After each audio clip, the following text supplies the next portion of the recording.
Bonjour, ici Jean-Pierre Charbonneau, un résident de Belleuil que plusieurs connaissez sans doute. J'ai d'ailleurs été votre député à l'Assemblée nationale pendant 25 ans, de 1976 à 2006. Et c'est au siècle dernier que je suis devenu pour la première fois membre de la Société d'histoire et de généalogie de Belleuil-Mont-Saint-Hilaire. Aujourd'hui, nous nous retrouvons ensemble parce qu'au mois de novembre 2021, c'est le début du 50e anniversaire de la Société d'histoire et de généalogie. Et pour l'occasion, les membres ont fouillé les archives et vous ont préparé 12 capsules mensuelles sur l'histoire locale ou sur les événements locaux qui ont marqué notre région. Alors, si vous voulez visionner ces capsules-là, qui s'intitulent d'ailleurs « Saviez-vous que ?», vous allez sur notre chaîne YouTube.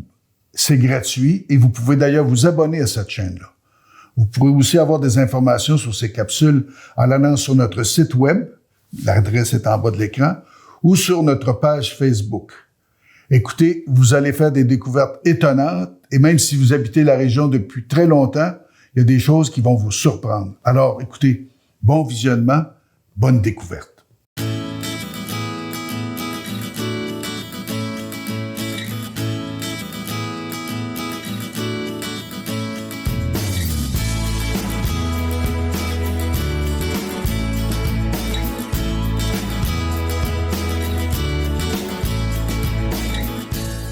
Saviez-vous que le pommier sauvage et la vigne poussaient admirablement bien dans la montagne, même avant la colonisation de la seigneurie de Rouville en 1730?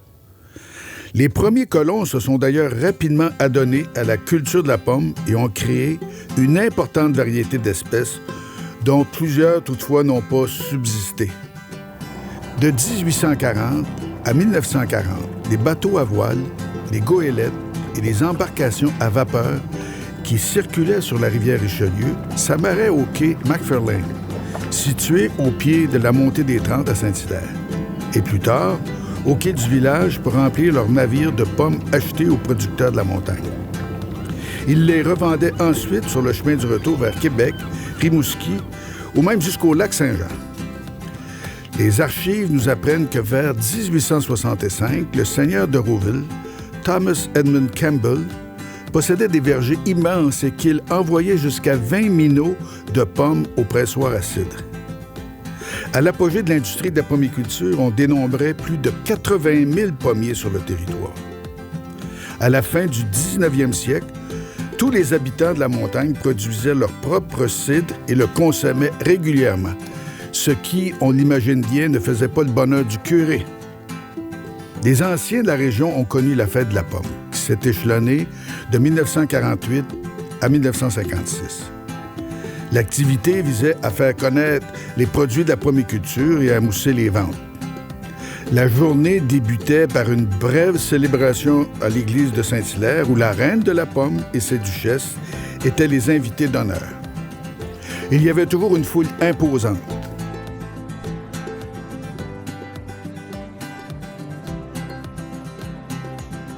Un cortège d'automobiles, de cavaliers et de chars allégoriques faisait ensuite son chemin vers la montagne pour conclure la journée avec un souper et une soirée dansante.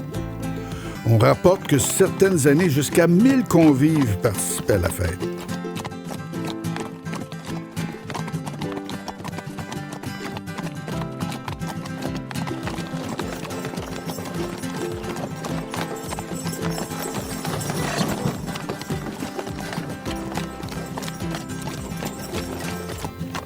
Malgré l'existence éphémère de la fête de la pomme, l'objectif commercial a été atteint.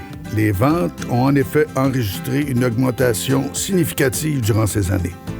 D'ailleurs, en 1955, les pommiculteurs ont fondé une coopérative et construit des entrepôts frigorifiés afin de conserver les récoltes et d'étaler les ventes tout au long de l'année.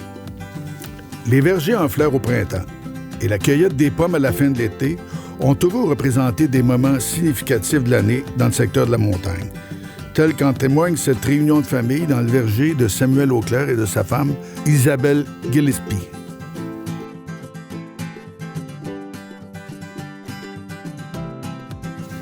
Si on compare cette photo, prise au sommet du Pin de Sucre après 1941, date de construction du pont de la route 116, qu'on appelle aujourd'hui pont Jordi-Bonnet, à celle-ci, prise en 2021, on constate que l'agglomération a connu un essor significatif et que les vergers, qui accueillaient autrefois des milliers de pommiers, ont progressivement cédé la place à une banlieue de maisons familiales. Heureusement, il y a encore de vaillants producteurs pour perpétuer l'art de la pommiculture. Et le temps des pommes est toujours aujourd'hui un moment très couru dans la région. La Société d'histoire et de généalogie de Belleuil-Mont-Saint-Hilaire offre à chaque année au grand public 7 conférences thématiques qui s'échelonnent entre le mois de septembre et le mois de mai. Alors, si vous voulez connaître le thème de ces conférences, si vous inscrire, vous allez sur le site web. L'adresse est juste en bas de l'écran. Mais si vous voulez connaître l'ensemble des activités de la Société, vous pouvez également vous abonner à la page Facebook. Alors, faites-le et à la prochaine.